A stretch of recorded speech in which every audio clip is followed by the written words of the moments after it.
Salve pessoal, tudo bem com vocês? Bem-vindos aqui a mais uma aula de Geografia no canal da Escolha Educação, comigo, professor Paulo Mendes. Tá? Nós temos aqui no canal um conjunto de aulas, aulas de filosofia, sociologia, história, matemática, física e as aulas de geografia. E nesta aula, para você que vai prestar FUVEST, para você que vai prestar outros vestibulares, Unesp e outros vestibulares de diversos lugares, esse tema com certeza é um tema que estará presente. Eu vou tratar aqui da atividade industrial no Brasil. E qual é o recorte que eu vou fazer aqui? As fases, então eu listei esta aula no sentido de abordar com vocês a partir das fases. Então a primeira fase seria aquela fase dos chamados arquipélagos econômicos no Brasil, tá? E depois tratando as demais fases, a fase do governo Vargas, que é a fase da indústria de base, a fase do JK, que é aquela fase desenvolvimentista, a fase dos militares, então tem um período ali no meio que vem de 62 até 64, que tem uma crise, e a gente vai dar uma olhadinha como é que isso repercute no processo de industrialização. A questão do JK, o desenvolvimentismo, e depois os militares, com a manutenção desse modelo, e aí das indústrias de bens de capital e de bens de consumo, lembrando que o Vargas tem lá a indústria de base. E aí, pegando os anos 90, e a partir dos anos 90, aquele processo que eu estou denominando aqui, não só eu, tem várias pessoas que fazem isso, que vão tratar o desenvolvimento industrial no Brasil com essa palavrinha, falando de surto industrial, como se fosse surto, aquela ideia de que houve um pequeno período em que teve um grande desenvolvimento. E aí, nos anos 90, nós vamos olhar lá para a questão da dispersão territorial da indústria. Então, o fato de que a indústria ela vai se espalhar mais pelo território brasileiro, para além daquela grande região industrial do ABC paulista. Dando sequência, olhando um pouco essa questão fundamental, já que esta é uma aula de geografia, e um dos aspectos essenciais, está até no título aqui em amarelo, que é a questão da territorialidade das indústrias, ou a geografia das indústrias, olhando para essa territorialidade, os fatores dessa territorialidade e as implicações. Lembrando, implicações, aqueles fatores que podem ser tanto positivos quanto aqueles fatores que podem ser negativos. E aí, vou finalizando a aula com os desafios da indústria no Brasil. Então, a questão da desindustrialização brasileira, e aí já tem gente falando aí no novo processo, de reindustrialização ou de uma neo-industrialização para o Brasil. Aí você fala assim, opa, o que seria? Uma industrialização num novo nível, num novo patamar, num novo modelo. E fecho olhando as atividades ou atividade industrial pelas regiões brasileiras. Mas aí, para não ficar muito longa, para não ficar muito longa essa aula, eu vou dividi-la em duas etapas, Do item, ou dos itens 1 ao 5, eu vou fazer nessa aula aqui, e o item 6, atividade industrial, pelas regiões brasileiras, eu vou fazer numa outra gravação, tá bom? Então, se você já ficou até aqui comigo, nesse momento, eu vou te pedir duas gentilezas. Já aproveita aí, que você vai esquecer daqui a pouco, Dá uma curtida nesta aula, Se inscreve no canal se você ainda não é inscrito, porque esse é um canal de professores, feito por professores, para alunos que estão buscando aí conhecimento, para poderem melhorar aí o seu desempenho no Enem, nos melhores vestibulares do país, e a gente está trabalhando aqui de maneira 100% voluntária, em prol do conhecimento, E aí a sua ajuda é fundamental. Vamos lá. Então, primeira coisa, se nós pegarmos lá do século XIX até o início do século XX, o Brasil vai viver aquilo que é chamado por alguns autores, e eu estou reproduzindo aqui, o Brasil é organizado, a estrutura econômica brasileira é organizada na lógica dos arquipélagos econômicos, ou seja, na lógica de uma desarticulação interna entre as regiões industriais. Então, eu vou ter aqui a região norte, articulada com o mercado externo, o Nordeste articulado com o mercado externo, o Sudeste articulado com o mercado externo, mas não havendo uma articulação entre estas regiões, devido basicamente a esses dois elementos aqui, a precariedade dos meios de transporte e de comunicação. Então, aquilo que está no sul, de economia complementar, era uma economia complementar para aquilo que estava acontecendo em termos de Sudeste, que era o quê? O grande item daquele momento, né? A gente tem aqui o quê? O café. Então, nós vamos pegar, né, nesta região, a borracha, aqui no Nordeste, o polo canavieiro algodoeiro, né? E aqui no Sudeste, principalmente, a questão do café. E aí, né, o Sul entrando como uma economia complementar. Muito bem. Isso significa que não havia nenhuma indústria no Brasil? Então, até os anos 20 não tínhamos indústrias aqui? Não, muito pelo contrário. Nós já tínhamos algumas indústrias, mas eram indústrias basicamente, né, voltadas para o quê? Para a produção de alimentos, voltadas para a produção de tecidos. Então, né, eu coloquei aqui uma tabelinha. Até 1884, nós tínhamos 388 estabelecimentos industriais, sendo que o número médio de operários por esses estabelecimentos era de 76 empregados. Então, no total, de 1884 até, né, 1919, nós vamos ter aí 13 mil estabelecimentos, ok? Mas é só para falar. Quando é que a coisa começa a mudar especificamente? A partir da crise de 29, ou mais especificamente a partir dos anos 30. Então, nessa fase 1 aí, que é a fase dos arquipélagos econômicos, o que é que nós vamos ter aqui, né, que vale a pena, né, destacar? Um baixo nível de industrialização.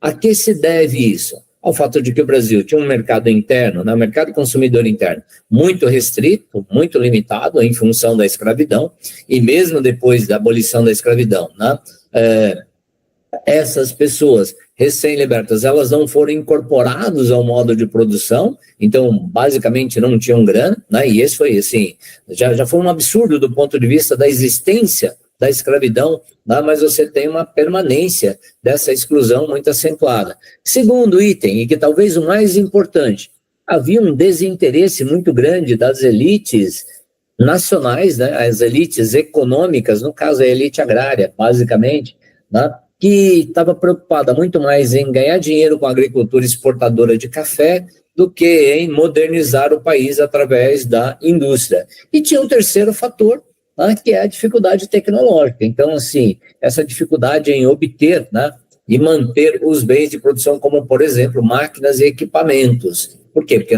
faltavam peças, e quando esses equipamentos quebravam, né, tinha que ser levado de volta até o país produtor ou trazer algum técnico de lá para poder consertar. Bom, vem 1929, vem a crise do café e, obviamente, que aquela, né, pungência, né, aquela coisa do desenvolvimento da economia cafeeira, isso é brecado.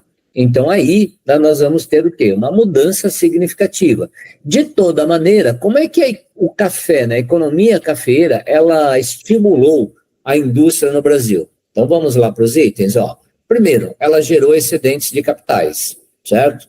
Ora, esse é um item fundamental. Segundo, ela contribuiu muito para a infraestrutura, principalmente de transportes, né? E aí nós vamos ter o quê? A ferrovia ligando Santos a Jundiaí, basicamente aqui, ó, essa ideia, né, de interligação com o interior. E aí depois nós vamos ter as outras ferrovias, como a Sorocabana aqui, né, como a Ituana e por aí vai. Mas principalmente as ferrovias e o Porto de Santos, e, no final, a questão do afluxo de imigrantes. Então, o fato de que muitos desses imigrantes que vieram para trabalhar na agricultura cafeeira, né, com a crise da economia cafeeira, eles acabam migrando para as cidades, e aí você vai tendo o quê? Né, uma mão de obra, entre aspas, né, qualificada para aquele tipo de situação que vai ser instalado ou que vai ser desenvolvido a partir daí. Então, a primeira fase, basicamente, é isso. Eu espero que tenha ficado claro. Muito bem, aí nós vamos ter aquilo que eu estou chamando de segunda fase, que é aquela fase do governo Vargas, né? Aquela fase chamada de nacionalista, aquela fase de uma indústria conhecida como indústria de base. Aí vale a pena destacar o quê? O fato de que o Brasil, no contexto da industrialização, o Brasil não tinha dinheiro, ok? Então, aquela lógica de trazer de fora. Então, ó, a crise cafeeira, né, ela permitiu que o Brasil, que estava desenvolvendo um modelo chamado de modelo de substituição de importações, né, isso facilitou a compra de máquinas lá fora. Então, o governo Vargas ele vai criar uma política marcada pelo intervencionismo estatal, né, e pelos investimentos em infraestrutura, de forma que o Brasil pudesse ter, né, uma indústria voltada para a mineração, e aí, no caso, tem a criação da Companhia Vale do Rio Doce, né, em 1942. O governo Vargas faz um acordo, né, externo e traz para cá uma grande siderúrgica, que é a Companhia Siderúrgica Nacional, instalada em Volta Redonda, lá no Rio de Janeiro. Né? Na década de 50, ele vai criar as centrais hidrelétricas do São Francisco, né, naquela lógica de que era necessário fornecer energia para o processo de desenvolvimento industrial, e na década de 50 vai criar uma indústria petroquímica, né, com a campanha lá, o petróleo é nosso, e a criação da Petrobras. Então, estes elementos permitiram ao Brasil a criação de uma chamada indústria de base, pautada no quê? Numa indústria siderúrgica, numa indústria metalúrgica e numa indústria petroquímica. Tá? Então, esta é a base, ou também chamada de indústria pesada. A partir daí, pegando uma classificação de indústria, nós vamos ter o quê? A chamada indústria de bens de produção, tá? Ou, se você quiser, bens de equipamento ou bens de capital. Então, nessa indústria, nós vamos ter as máquinas e os equipamentos. E aí nós temos uma indústria chamada de leve, que é a indústria de bens de consumo. No caso, bens de consumo duráveis e bens de consumo não duráveis. Então, essa base, essa cimentação aí, né, de um alicerce para o desenvolvimento industrial foi dado pelo Vargas. Vale a pena também destacar que no governo Vargas nós tivemos o quê? Né? A criação das leis trabalhistas, então o desenvolvimento, né, nacional de direitos básicos trabalhistas. Então, ao mesmo tempo em que houve uma industrialização lá, né, tem a criação da consolidação das leis do trabalho, que vai instituir a regra do salário mínimo, da jornada de 8 horas, aquelas férias com descanso semanal remunerados e por aí vai. Né? Criação de um sistema de previdência social, né? Essas coisas que são, obviamente, fundamentais a um processo de desenvolvimento, né, de uma categoria profissional, no caso, os operários, ok? Lembrando, estamos nos anos 30. Nos anos 30, os Estados Unidos adotando lá a política do bem-estar social, marcadas pelas ideias de quem? Do John Maynard Keynes. Então, o Estado garantindo direitos sociais básicos, né? Nós vamos ter, nesse momento, um sistema de organização da produção e do trabalho, chamado de Fordismo, tá? Que vai repercutir também por aqui nesta situação. Beleza? Fase 2, espero que, né, tenha dado conta. Muito bem. Aí a gente tem o quê? Gente, eu não vou ficar tratando aqui das crises, né, políticas, tal, das discussões mais, né, teórico-conceituais, importantes, obviamente, mas não vou tratar disso aqui pensando que o foco dessa aula é revisar para quem está em fase pré-vestibular, né, aqueles conteúdos que vão ajudá-los a resolver determinadas questões sobre indústria, sobre industrialização. Então, a terceira fase da indústria no Brasil é a chamada fase desenvolvimentista. Ela é marcada pelo quê? Pelo projeto, né, dos 50 anos de desenvolvimento em 5 anos de governo. Então, se o Vargas tratou de um projeto nacionalista de base, o JK vai abrir o país para a questão da internacionalização do parque industrial e da economia brasileira.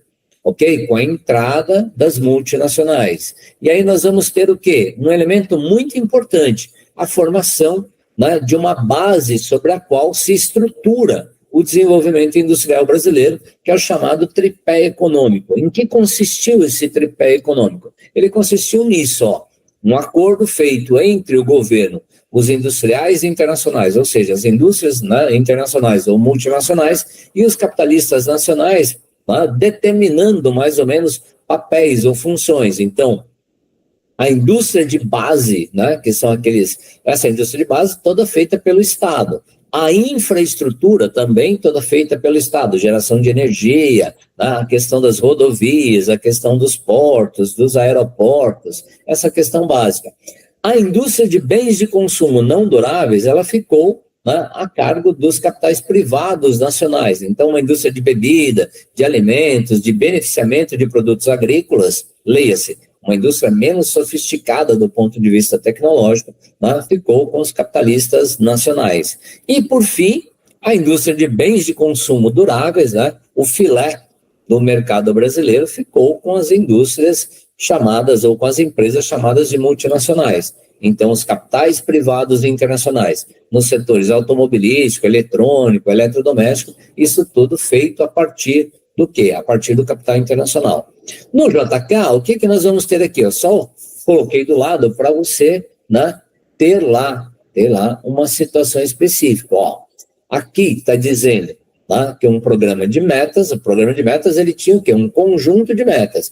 Tem um errinho aqui, ó, que depois eu conserto, mas agora não vou parar para isso não. O objetivo era a autossuficiência na produção de bens de consumo, ok? Então, assim, algumas prioridades, ó.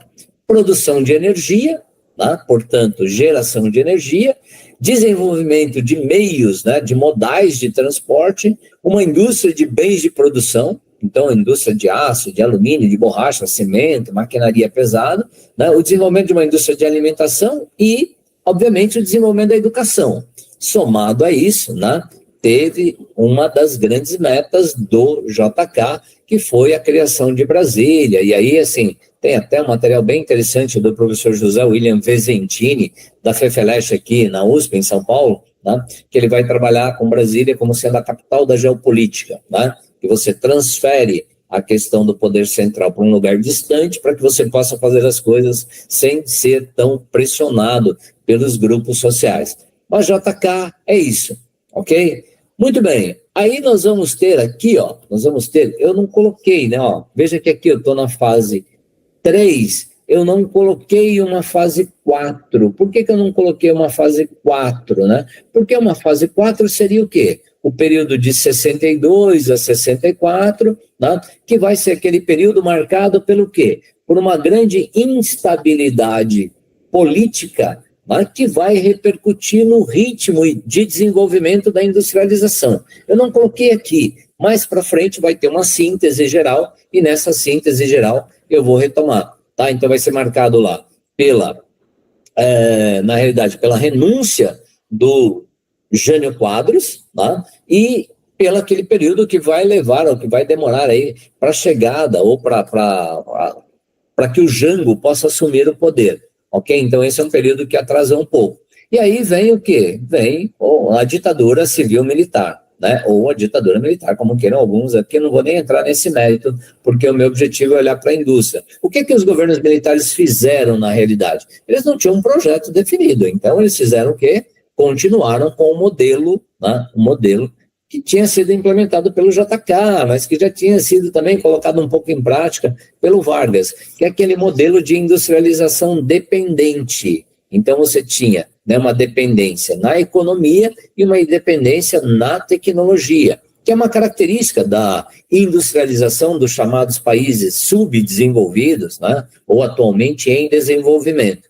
E aí, o que eles fizeram também? Eles impulsionaram, através de dinheiro emprestado lá fora e colocando aqui dentro, o chamado desenvolvimento da infraestrutura no país. Então, são aquelas grandes obras, né, que muitas delas a gente sabe que não tiveram muita finalidade ou nenhuma finalidade. Transamazônica, por exemplo, é uma situação como essa, né? E nós tivemos outras aí. E, nesse período de 68 até 73, cria-se aquilo que ficou conhecido como sendo o milagre econômico brasileiro. Vamos voltar aqui, ó, pegando um pouquinho o contexto internacional, década de 70, terceira revolução industrial, contexto internacional, na década de 70, permanece a lógica da Guerra Fria e tal, mas nesse contexto aqui, né, nós vamos ter o quê? O Brasil pegando dinheiro lá fora, investindo aqui dentro e desenvolvendo. Olha, o Brasil cresceu, por exemplo, nesse período, e eu vou pegar aqui, ó, Não, os pontos do milagre econômico, bem importantes. O Brasil chegou a crescer 11% ao ano, que é uma taxa absurda de crescimento, né? Extremamente importante. O Brasil tinha inflação moderada para os padrões da época, né? O Brasil moderniza a sua indústria, o Brasil amplia a presença das estatais, principalmente na mineração, na petroquímica, nas comunicações, como, por exemplo, lá, né, com a Embratel ou com o sistema Telebrás. Aquelas obras gigantescas e caras, a exemplo de Itaipu, né, que deveria ter custado por volta de US$ 1 bilhão, era o orçamento inicial, acabou custando 19 bilhões de dólares e por aí vai.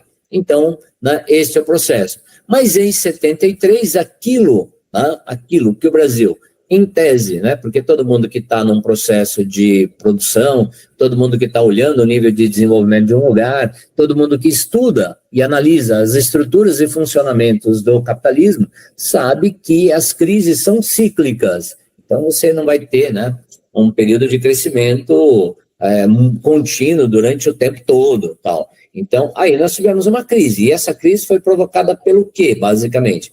Pela primeira grande crise internacional do petróleo. Então, os países árabes, né, acabam atacando Israel naquela guerra lá chamada de Guerra do Yom Kippur, e a partir daí o petróleo sai de algo próximo de $14 que estava o barril, vai para 40, depois vai para 100 e poucos dólares o barril. Então, o Brasil, que estava pegando dinheiro lá fora para implementar aqui dentro algumas transformações, chega nesse momento, ele tem que juntar dinheiro para pagar dívida.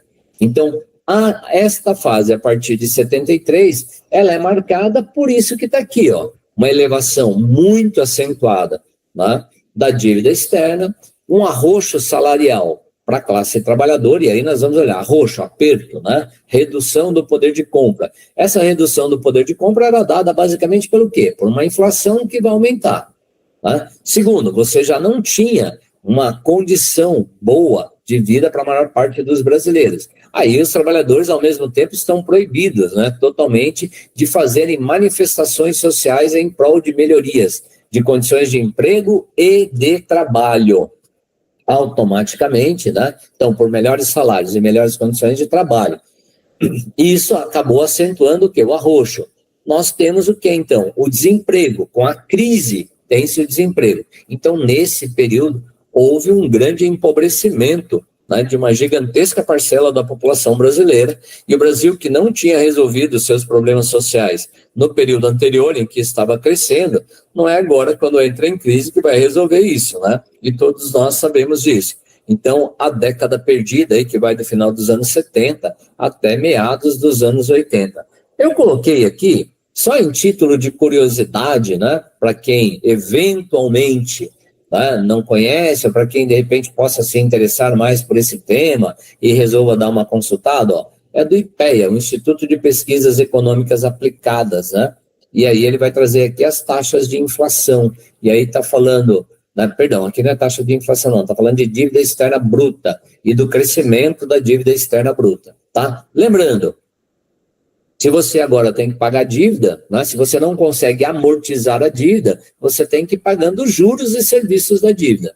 E o Brasil ficou um bom tempo pagando algo próximo de 8 bilhões de dólares dessa dívida externa, 8 bilhões de dólares que poderiam ser investidos em vários itens, como, por exemplo, na melhoria da qualidade da educação, na expansão da educação para a imensa maioria da população brasileira, resolvendo problemas que se arrastam até hoje, né? Como, por exemplo, a baixa escolaridade, como, por exemplo, a questão do saneamento básico, ainda muito precarizado em muitas áreas, como, por exemplo, a falta de uma política específica de desenvolvimento tecnológico, ok?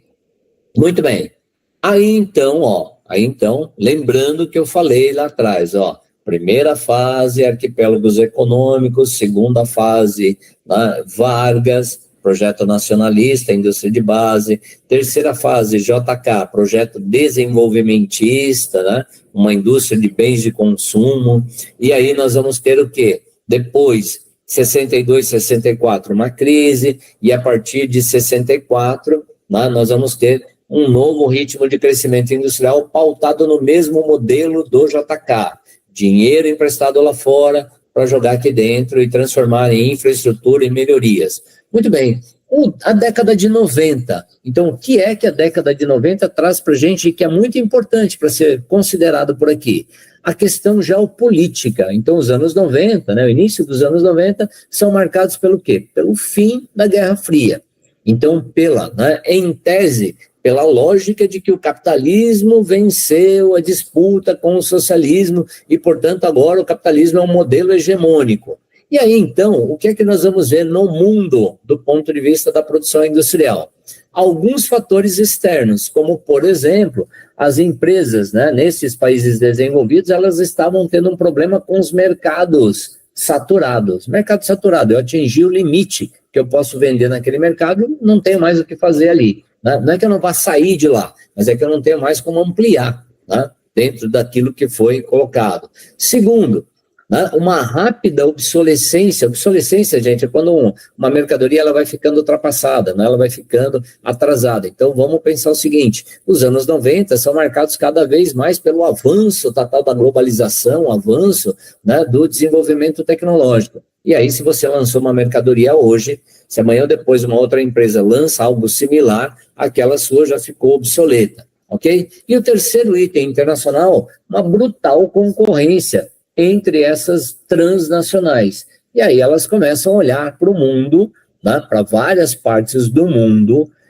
onde elas já estavam presentes, muitas dessas empresas já estavam presentes nesses lugares, mas elas começam a olhar para esses lugares como sendo, né, um momento específico para ampliar a presença. Né? Então, olhando internamente, o que o Brasil vai apresentar, né, de interessante?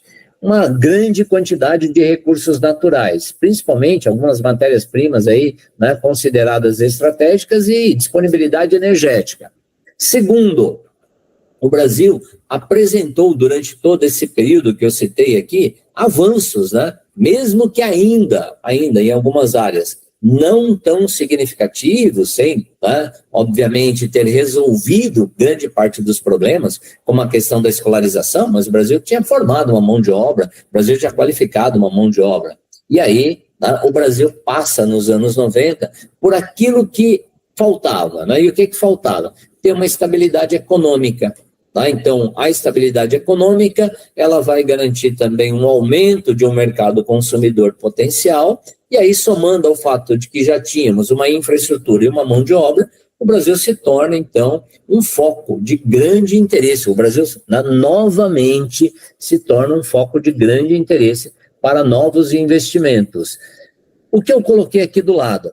A chamada reorganização territorial da indústria, vamos lembrar, ó. Então, se até os anos 60 a lógica mundial era Fordismo, concentração industrial em algumas áreas, como, por exemplo, no ABC Paulista, né, entre outras, Nordeste dos Estados Unidos, tá, a região lá do chamado Manufacturing Belt, a região, né, dos rios Reno, Ruhr, pegando França e pegando Alemanha, uma grande área industrial, e aqui no Brasil a região do ABC Paulista.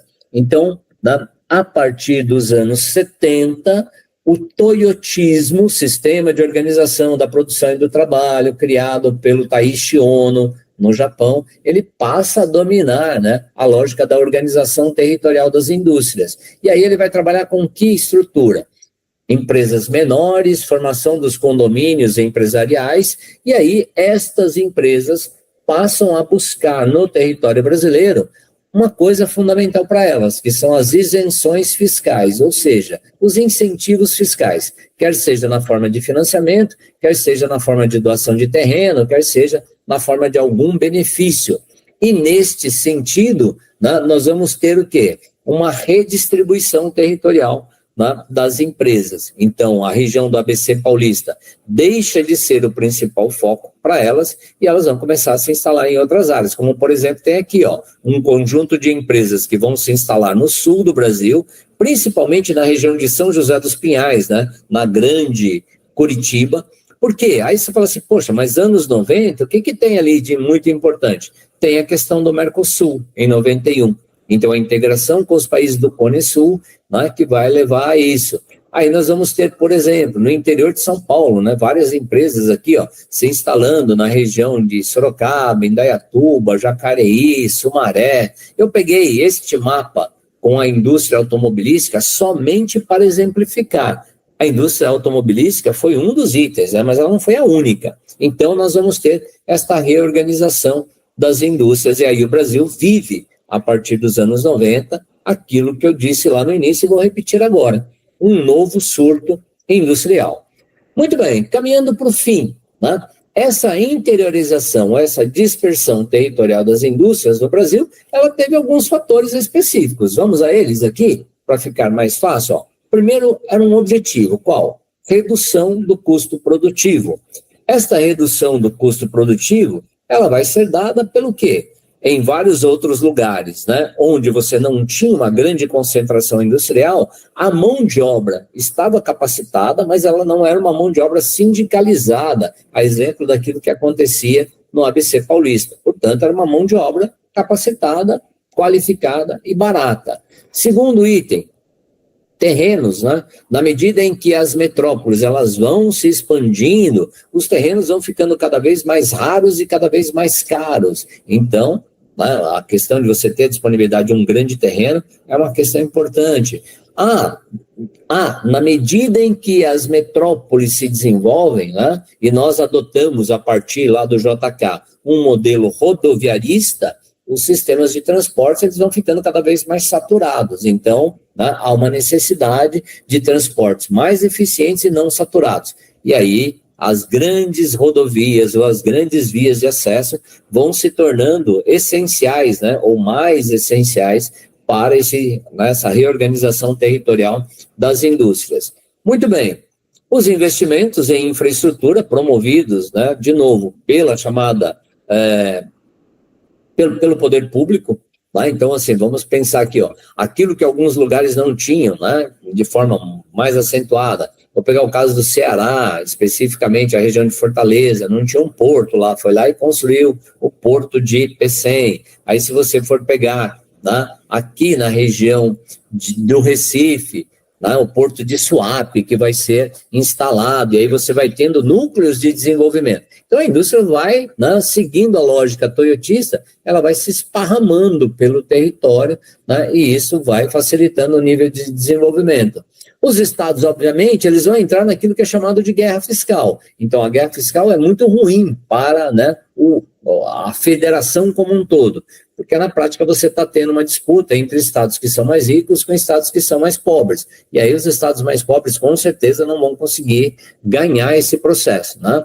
Aí tem, veja, o Brasil tem uma lei ambiental que é uma lei única, mas em alguns lugares até, né, para abrir aquela questão de abrir o canal para a chegada das indústrias, há uma menor fiscalização, né, com as questões ambientais. Então, né, isso também fez com que as empresas se instalassem. E, óbvio, com a estabilização da economia, com a melhoria, né, das condições de vida de uma parcela da população, com, né, o aumento do nível de crédito, então oferta de crédito, isso acabou fazendo com que o Brasil tivesse, né, um grande crescimento do seu mercado consumidor. E aí, então, né, isto vai fazer com que haja um aquecimento do mercado. Mas também o Brasil sempre teve um mercado consumidor de alta renda, ok? E aí, então, né, nós temos o quê? As empresas buscando estarem mais próximas dos seus consumidores. A proximidade aqui dos parceiros do Mercosul já destaquei, né? Principalmente para aquelas empresas que vão se instalar na região sul do Brasil, mais especificamente no Paraná, principalmente. Mas tem em Santa Catarina também, né? Tem no Rio Grande do Sul. Bom, aí um panorama. Eu olhei para isso. Se eu pegar aqui, ó, da década de 40, vamos dar uma olhadinha nesse gráfico, ó, evolução da participação da indústria no PIB brasileiro de 47 a 2015. Então, nós vamos perceber que, assim, ó, tinha uma participação, né?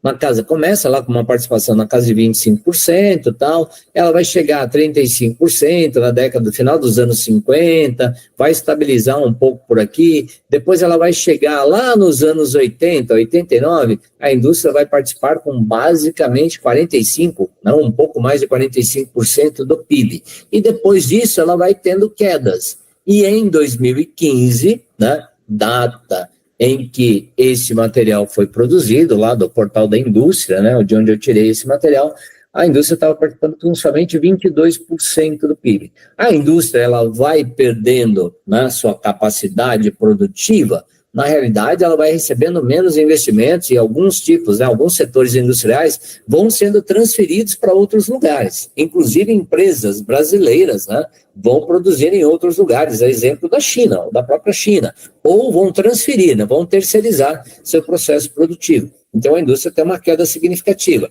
E isto, né, é importante para observarmos. Então, qual é o panorama? Então, quais são os problemas, de maneira geral, apresentados aí quando se observa isso? A questão da logística, né? Então, principalmente no que diz respeito aos transportes, né? Que é decorrente daquela política rodoviarista lá dos anos 50, e nós deixamos, né, haver um sucateamento, né, dos outros modais, principalmente do modal ferroviário.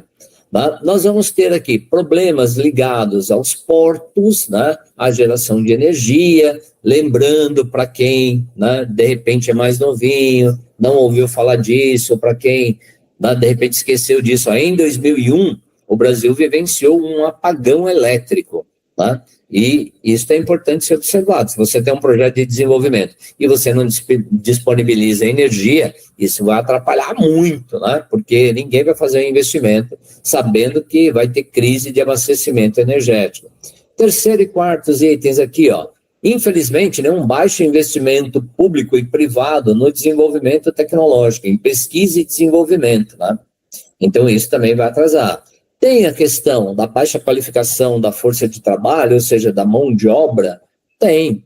Né? Eu falei agora há pouco que o Brasil era atrativo, porque ele tinha feito, de certa forma, né, a sua lição de casa, mas assim, do ponto de vista de você, né, completar a cadeia produtiva, tendo uma indústria de alta tecnologia, né, o Brasil não capacita uma mão de obra específica para atingir esse patamar. Vou dar um exemplo, a indústria de química fina, né?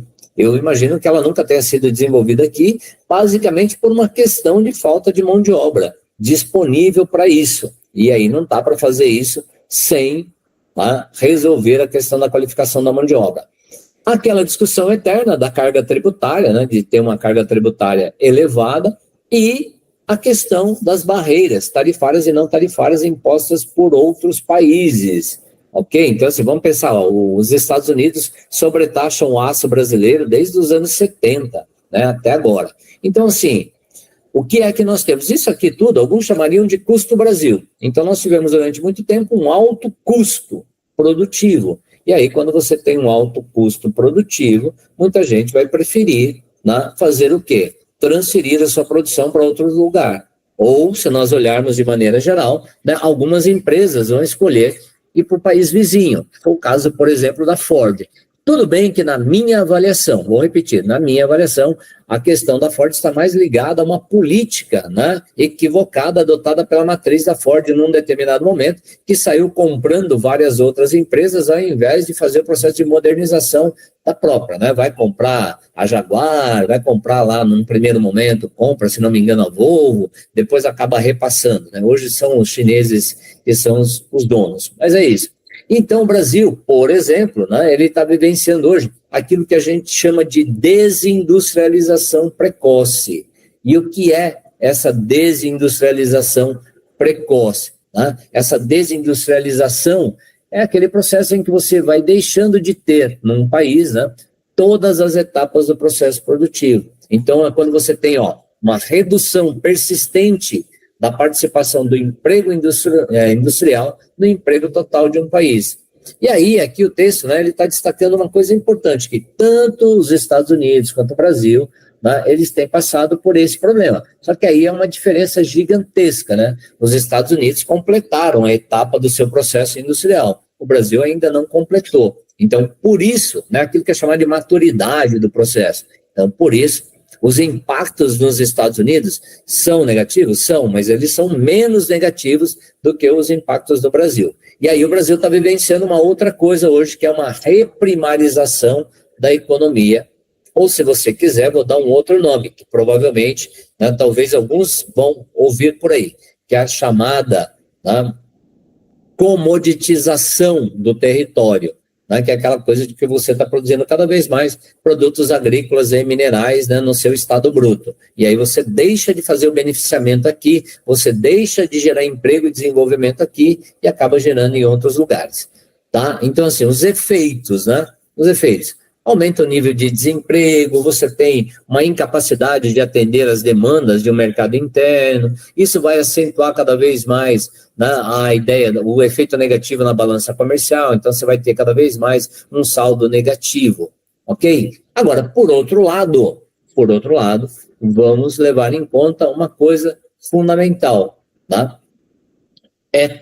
Eu falei lá no início, né? O Brasil precisa redesenhar o seu processo de industrialização. O Brasil precisa ter, né, um novo processo de industrialização que permita ao país não só, né, a sua soberania tecnológica, como o desenvolvimento, né, de setores absolutamente estratégicos para qualquer país. Não dá para permanecer dependente tecnologicamente de vários outros países, principalmente em setores absurdamente estratégicos, como, por exemplo, setor de defesa, né? Uma indústria de defesa, o Brasil, né, foi desativando isso ao longo do tempo, ok?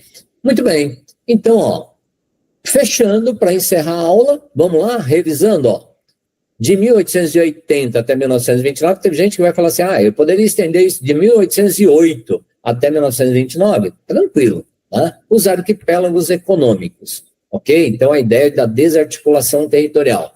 A segunda fase da industrialização brasileira, aquela fase, né, do governo Vargas, aquela fase nacionalista, da substituição de importações nos períodos aí do pós-guerra, até a crise de 29 que facilitou isso, a Primeira Guerra Mundial que facilitou também a substituição de importações. A terceira fase, de 56 a 61, com o governo JK, abertura econômica, multinacionais, plano de metas, rodoviarismo, Brasília, concentração industrial no Sudeste brasileiro e principalmente no ABC paulista. Tá?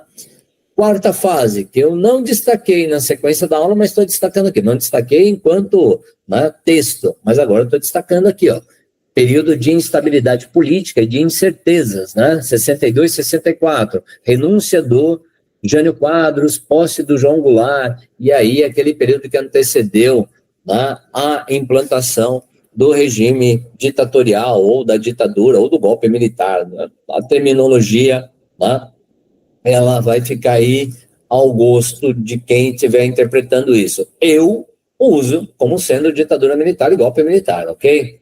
Então, a ditadura teve o milagre econômico brasileiro e forte investimento de capital estrangeiro em infraestrutura. Então, a lógica era o quê? Pegar dinheiro lá fora e investir aqui dentro. Só que, ao mesmo tempo, você vai ter o quê? O Brasil investe, mas não resolve problemas estruturais básicos, como, né, não resolveu o problema da alfabetização da população, o problema relacionado à questão da saúde, o problema relacionado à questão do saneamento básico. Então, nós tivemos o quê? Um aumento da pobreza, um aumento da exclusão social, né? Uma dívida externa gigantesca. Então, o Brasil se moderniza, se torna urbano, industrial, tal, aquela coisa toda, mas tem uma modernização conservadora.